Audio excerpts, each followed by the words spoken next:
택배 노동자가 또 숨졌습니다. 올해만 16번째 사망인데요.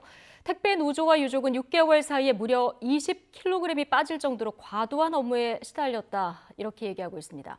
택배 노동자 과로사를 막기 위한 대책이 나왔고 택배사들도 노동량을 줄이겠다고 약속을 했는데 제대로 지켜지지 않고 있다는 목소리 높습니다. 취재 기자 연결해 보겠습니다. 김지환 기자. 네, 사회부입니다. 예. 자, 또다시 안타까운 죽음이 나온 건데요. 먼저 사망 경위부터 좀 설명해 주시죠. 네, 롯데택배 기사 30살 박모 씨가 숨진 채 발견된 건 어제 오전 9시쯤입니다. 숨진 곳은 경기도 화성에 있는 박 씨의 집이었는데요. 출근도 하지 않고 연락도 되지 않아서 동료가 집으로 찾아갔다가 발견을 했습니다. 경찰은 집안과 건물 CCTV 등을 조사한 결과 타살이나 자살의 흔적은 없었다고 전했는데요. 박 씨가 잠을 자다가 숨진 것으로 보고 정확한 사망 원인과 시각을 조사하고 있습니다. 네. 자, 택배 노조는 박 씨가 과로사했다, 자, 이렇게 주장하고 있고요. 곧장 기자회견도 열었죠? 네, 그렇습니다. 택배 노조는 박 씨가 그야말로 살인적인 노동 강도에 내몰렸다고 주장했습니다. 아침 6시에 출근을 해서 보통 밤 9시에서 10시까지 일하는 등 매일 14시간에서 15시간씩 장시간 노동에 시달렸다고 덧붙였는데요.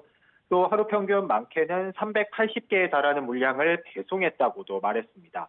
이렇게 과도한 업무 탓에 박 씨가 불과 6개월 새 몸무게가 20kg이나 빠졌다고 강조했습니다. 직접 들어보시겠습니다.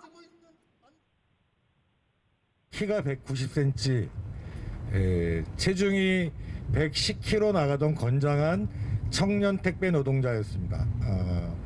여기서 일한 지 지금 6개월째 접어들고 있는데 6개월 동안 몸무게가 20kg가 감소돼서 현재는 한 90kg 정도의 몸무게라고 합니다. 네, 특히 롯데택배는 택배 노동자 근무 환경 개선 대책으로 2달 전에 분류 인력 1000명을 투입하겠다, 이렇게 약속을 했는데요. 박 씨가 일하던 수원, 권선, 세종 대리점에는 분류 인력이 단 한 명도 없었다고 비판했습니다. 예. 자, YTN이 유족과도 인터뷰를 했는데요. 자, 어떤 말씀들을 하셨습니까? 네, 박 씨의 어머니가 YTN에 심경을 전했는데요. 어머니에 따르면 박 씨는 애초 음식점에 식재료를 대주는 납품 일을 하다가 코로나19로 사정이 안 좋아지면서 그만뒀다고 합니다. 그렇게 지난 7월부터 다시 구한 일이 택배기사였는데요. 전화할 때마다 업무량이 많다고 호소해서 가족들이 그만두는 게 어떻겠냐고 권할 정도였다고 말했습니다. 잠깐 들어보시겠습니다. 코피도 흘리고 막 그랬다고 하더라고. 그러면 너무 힘들면 하지 말아라. 그거 알고도 일을 할 수 있지 않느냐 그랬더니 일단 시작한 거니까 한번 해보겠다고 그래가지고. 지병이나 아픈 것도 없었다, 이렇게 전해주셨는데요. 동료들도 비슷한 증언을 했습니다. 특히 지난주 동료와 주고받은 SNS 메시지를 보면 저녁 6시 반쯤 박 씨가 오늘도 300개 넘는 택배를 배송한다고 언급했는데요. 속도가 빠르다는 동료의 말에 아직도 100개가 남았다면서 밤 11시는 돼야 퇴근할 것 같다는 말도 남겼습니다. 하루 300개.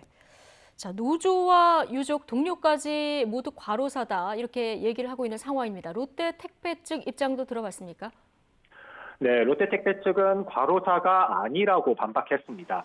회사가 알고 있는 배송량과 퇴근 시각이 노조가 주장한 것과는 조금 다르다고 밝혔는데요. 우선 롯데택배 측은 박 씨가 지난 7월부터 이번 달까지 하루 평균 200개에서 250개 물량을 배송했다고 주장을 했습니다. 다른 택배 기사들과 큰 차이가 없는 물량으로 통상적인 업무량이었다, 이렇게 설명을 했는데요. 분류 인력에 대한 내용도 사실과 다르다고 말했습니다. 애초 분류 인력 1000명은 대리점 협의회, 노조와 논의한 뒤 차례대로 투입한다는 방침이었다고 밝혔는데요. 현재 4군데의 분류 인력을 투입했고 이곳의 운영 결과를 본 뒤 어느 터미널과 대리점에 몇 명을 투입할지 결정 예정이라고 설명했습니다. 즉 노조가 말한 것처럼 분류 인력을 전혀 투입하지 않은 게 아니라 차례대로 하다 보니 시간이 걸린다는 입장인데요. 경찰이 부검을 결정한 만큼 정확한 사망 원인이 나오면 그에 따라 대책과 보상 방안도 내놓겠다고 덧붙였습니다. 네. 자, 올해만 택배 노동자 16명이 숨졌는데 환경은 지금 전해주신 것처럼 크게 달라지지 않는 상황이다 보니까 택배법 제정에 대한 목소리도 커지고 있다고요? 그렇습니다. 이렇게 택배 노동자들의 안타까운 죽음이 이어지면서 대체 법은 뭐 하고 있나 이런 목소리도 수차례 나왔는데요.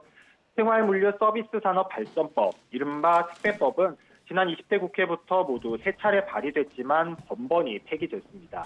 택배 사업자에게 택배 노동자의 과로를 방지하라고 의무화했고 표준계약서 도입, 종사자 쉼터 설치 등의 내용인데요.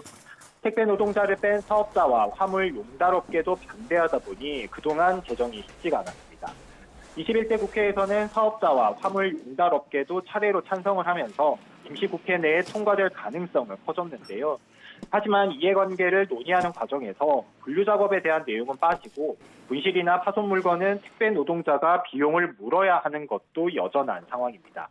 환경이 쉽사리 바뀌지 않는 만큼 우선 발의된 내용으로라도 법을 통과시키고 시행령과 규칙은 더 손봐야 한다는 목소리가 나옵니다. 지금까지 사회부에서 YTN 김지환입니다.